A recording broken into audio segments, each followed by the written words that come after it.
UP में होली को लेकर सुरक्षा अलर्ट जारी किया गया। अफवाह फैलाने वालों पर कार्रवाई होगी। संवेदनशील जिलों में विशेष सतर्कता। संभल, शाहजहांपुर, मेरठ, सहारनपुर, यहां पर विशेष व्यवस्था की गई है। होली को देखते हुए होली पर निकलने वाले जुलूस में तैनात होगी पुलिस फोर्स। सादे कपड़ों में भी एटीएस और एसटीएफ के कमांडोज यहां पर तैनात रहने वाले हैं। जुमे की नमाज के चलते प्रदेश भर में चौकसी बढ़ा दी गई है। डीजीपी प्रशांत कुमार ने अफसरों को निर्देश भी जारी किए हैं और लगातार अभी भी आप देखिए कि अलग अलग जगहों पर, चाहे हम मेरठ की बात करें या फिर हम सहारनपुर की बात करें, संभल की बात करें, तो लगातार पेट्रोलिंग हो रही है। और खास तौर पर चूंकि जुमे की नमाज भी है और होली भी है, तो इस वजह से इस बार सुरक्षा व्यवस्था को और ज्यादा चाक चौबंद किया गया है। और कप्तानों को निर्देश दिए गए, होली पर किसी नई परंपरा की अनुमति नहीं। भीड़ भाड़ वाले इलाकों में पर्याप्त पुलिस बल की तैनाती हुई है। उन्होंने कहा होलिका दहन की जगह का भ्रमण करने के निर्देश भी दिए गए। अराजक तत्वों के खिलाफ कार्रवाई की बात कही गई है। पिछले वर्षों में होली पर हुए विवाद की समीक्षा के दौरान ये निर्देश दिए गए। सभी धर्म गुरुओं, जुलूस आयोजकों के साथ बैठक करने के निर्देश भी दिए गए। तो इस वक्त की बड़ी जानकारी होली को लेकर के यूपी पुलिस पूरी तरीके से चुस्त दुरुस्त नजर आ रही है और इसी कड़ी में डीजीपी प्रशांत कुमार ने पुलिस को निर्देश दिए हैं। उन्होंने कहा कि होली को लेकर के किसी भी नई परंपरा की अनुमति नहीं दी जाए। साथ ही साथ उन्होंने ये भी कहा कि जो ऐसे इलाके हैं जहां पर अमूमन काफ़ी ज़्यादा भीड़ होती है या फिर संभावित भीड़ को देखते हुए पुलिस वहां पर पर्याप्त संख्या में तैनात हो। इसके अलावा क्योंकि मुख्य होली के एक दिन पहले होलिका दहन का भी कार्यक्रम होता है, तो जिस जगह पर होलिका दहन होना है उस जगह का अच्छी तरीके से भ्रमण किया जाए। वहां पर तमाम वस्तु स्थिति से जो प्रशासनिक अमला है वो अवगत रहे। अराजक तत्वों के विरुद्ध कार्रवाई के भी प्रशांत कुमार ने दिए हैं निर्देश। नीलेश मेरे साथ, मेरे सहयोगी तमाम जानकारी के साथ इस वक्त कनेक्टेड है। नीलेश, जाहिर है कि लॉ एंड ऑर्डर मेंटेन करना बहुत ज़्यादा ज़रूरी है। क्या कुछ बड़ी बातें और डीजीपी प्रशांत कुमार की तरफ से कही गई होली और जुमे की नमाज को लेकर के?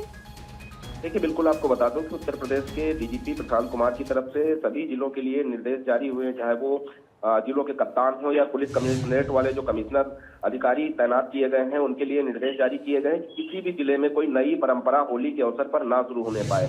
क्योंकि होली का त्योहार जिस दिन पड़ रहा है उस दिन जुमा भी है, तो ऐसे में पुलिस के लिए दोगुनी चुनौती है कि जुमा और होली के त्योहार को सकुशल संपन्न कराया जाए। हालांकि जुमे की नमाज का जो समय है वो बदला गया है, 2:30 कर दिया गया है और उससे पहले होली का त्योहार अलग अलग जगहों पर होलिका दहन होंगे। तो उन तमाम चीजों को देखते हुए पर्याप्त पुलिस बल को तैनात रहने के निर्देश दिए गए हैं। भीड़ भाड़ वाले इलाके, बाजारों में लगातार अधिकारी और पुलिस कर्मचारी भ्रमणशील रहेंगे। उसके अलावा जो संवेदनशील इलाके हैं वहां पर ड्रोन कैमरों से भी निगरानी रखी जाएगी ताकि होली के त्योहार को सकुशल संपन्न कराया जा सके और होलिका के दहन के समय कोई भी अराजक तत्व माहौल बिगाड़ने की कोशिश ना कर सके। सोशल मीडिया के लिए अलग से एक निगरानी टीम तैनात की गई है ताकि सोशल मीडिया के माध्यम से अफवाहें फैलाने वाले लोगों के ऊपर भी त्वरित कार्रवाई हो सके। तो कहीं ना कहीं उत्तर प्रदेश की कानून व्यवस्था को सुदृढ़ बनाने के लिए, होली के त्योहार को सकुशल संपन्न कराने के लिए, क्योंकि होली और रमजान एक साथ है, तो ऐसे में रमजान का जुमा भी है, तो जुमे में और होली में कोई खलल ना पैदा कर सके, कोई अराजक तत्व माहौल ना बिगाड़ सके, दो समुदाय आमने सामने ना आ सके, उसको लेकर पर्याप्त तैयारियां की गई हैं। और जिले स्तर पर बात करें, खासतौर पर अगर हम लखनऊ की बात करें, अलीगढ़ की बात करें, वाराणसी की बात करें, मथुरा की बात करें, वृंदावन की बात करें, तो ये वो तमाम इलाके हैं जहां पर बड़े पैमाने पर पुलिस बल तैनात किया जाएगा और चप्पे चप्पे पर निगरानी रखी जाएगी ताकि होली के त्योहार को सकुशल संपन्न कराया जा सके। और संवेदनशील जो इलाके हैं वहां पर लगातार ड्रोन कैमरों के माध्यम से निगरानी रखने के भी निर्देश हैं। और जहां जहां पर होलिका दहन परंपरागत ढंग से होती आई, वहीं पर होलिका दहन के निर्देश है। कहीं पर कोई नई परंपरा शुरू ना हो, इसको लेकर भी डीजीपी ने सख्त निर्देश दिए हैं। और कोई भी अगर इन निर्देशों का पालन नहीं करता तो उसको जोन है प्रदेश के जो सेंसिटिव इलाके हैं, क्या वहां पर कोई विशेष निर्देश, एहतियात बरतने की बात क्या कही गई है? देखिए, सेंसिटिव इलाकों की अगर हम बात करें तो अमूमन देखा जाता है, चाहे वो होली का त्योहार हो या दीपावली का त्योहार हो, तो वहां पर अर्धसैनिक बलों को भी तैनात किया जाता है। तो अर्धसैनिक बल और स्थानीय पुलिस मिलकर जो है वहां पर निगरानी रखते हैं ताकि किसी भी प्रकार की कोई चूक ना हो, ताकि त्योहारों में खलल पैदा हो सके। जैसे कि अभी जिक्र किया कि लखनऊ, अलीगढ़, मेरठ, वृंदावन, मथुरा, उसके अलावा बात करें काशी की, प्रयागराज की, तो ये ऐसे इलाके हैं जहां पर संवेदनशील कुछ जगहें आती हैं, वहां पर अर्धसैनिक बलों को परमानेंट तैनात कर दिया जाता है ताकि होली का त्योहार हो या ईद का त्योहार हो सकुशल संपन्न कराया जा सके। उन्हीं को देखते हुए निर्देश जारी हुए हैं कि किसी भी प्रकार की कोई भी चूक पुलिस कर्मियों से ना हो और सभी पुलिस कर्मियों की छुट्टियां तत्काल प्रभाव से रद्द कर दी गई हैं कि जो भी पुलिसकर्मी छुट्टी पर थे उनको वापस ड्यूटी पर बुलाया गया है ताकि इन त्योहारों को सकुशल संपन्न कराया जाए, कहीं से कोई खलल न पैदा। बहुत शुक्रिया नीलेश आपका तमाम बातचीत और जानकारी हम तक पहुंचाने के लिए। तो ये बड़ी खबर लगातार आपको बताते हुए होली को लेकर यूपी डीजीपी प्रशांत कुमार ने निर्देशित किया है। यूपी के सभी पुलिस कमिश्नर्स और कप्तानों को ये निर्देश दिए गए कि होली पर किसी नई परंपरा की अनुमति नहीं। सेंसिटिव जोन में जिसका जिक्र नीलेश कर रहे थे कि विशेष एहतियात बरतने की बात कही गई है। जुलूस के रास्ते में आने वाली मस्जिदों को ढका जाएगा।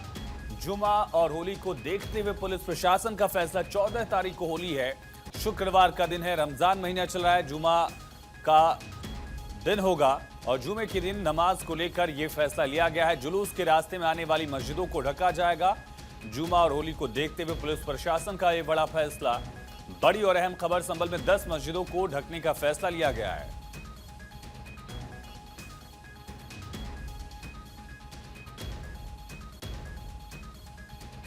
राजेंद्र पेंसिया का स्टेटमेंट, हमने सुरक्षा के पूरे इंतजाम किए हैं, ये उन्होंने कहा। 27 क्यूआरटी, 6 जोन और 29 सेक्टर बनाए गए हैं। मजिस्ट्रेट और पुलिस अधिकारी तैनात किए गए। हर सेक्टर मजिस्ट्रेट को भ्रमण करने को कहा गया है। त्रिस्तरीय सुरक्षा के लिए पीएसी बटालियंस की तैनाती कर दी गई है। 250 सीसीटीवी कैमरे लगाए गए हैं। ड्रोन से भी निगरानी की जा रही है। तो ये बड़ी खबर है, संभल में होली को लेकर कड़ी सुरक्षा व्यवस्था देखने को मिल रही है और बाकायदा डीएम की तरफ से जानकारी दी गई कि हमने सुरक्षा के पूरे बंदोबस्त किए गए। अतिरिक्त टीमों को भी यहाँ पर लगाया गया है। हर सेक्टर मजिस्ट्रेट को भ्रमण करने को कहा गया है। त्रिस्तरीय सुरक्षा के लिए पीएसी बटालियनों को भी तैनात कर दिया गया। इसके अलावा सीसीटीवी कैमरे इंस्टॉल किए गए। अलग अलग चौक चौराहों पर ड्रोन से भी निगरानी की जा रही है, ये भी उन्होंने जानकारी दी। सद्दाम मेरे साथ, मेरे सहयोगी तमाम जानकारी के साथ इस वक्त कनेक्टेड है। सद्दाम, बीते कई दिनों से संभल काफी ज्यादा चर्चा में रहा है। अब आने वाले त्योहार को लेकर के वहां पर विशेष क्या प्रबंध आप देख पा रहे हैं? जिस तरह से आगामी 14 मार्च को होली भी है और जिस तरह से रमजान का महीना है तो शुक्र की नमाज भी अदा होनी है और जिस तरह से क्षेत्र अधिकारी का एक बयान आया उसके बाद संभल की जो होली है वो कुछ खास हो जाती है और उस बयान के बाद से प्रशासन की कहीं ना कहीं जिम्मेदारी बढ़ गई है और उसी को लेकर प्रशासन ने पूरी तैयारियां कर ली हैं और साथ ही पीस कमेटी की बैठकें भी हो गई हैं और उस दौरान ही सुरक्षा व्यवस्था को लेकर भी प्रशासन की तरफ से कुल 29 सेक्टर बनाए गए हैं संभल में, जिसमें अलग अलग सेक्टरों में वरिष्ठ पुलिस अधिकारियों के साथ साथ मजिस्ट्रेटों की नियुक्ति की जाएगी और साथ ही लगभग 250 कैमरे लगाए गए हैं और सुरक्षा व्यवस्था के मद्देनजर 100 से 150 सीसीटीवी कैमरे जो कि अतिरिक्त लगाए जाने का अनुमान अभी लगाया जा रहा है और खासकर संभल के उन इलाकों में सीसीटीवी कैमरों को ज्यादा लगाया जा रहा है जहां पर 24 नवंबर को हिंसा भड़की थी।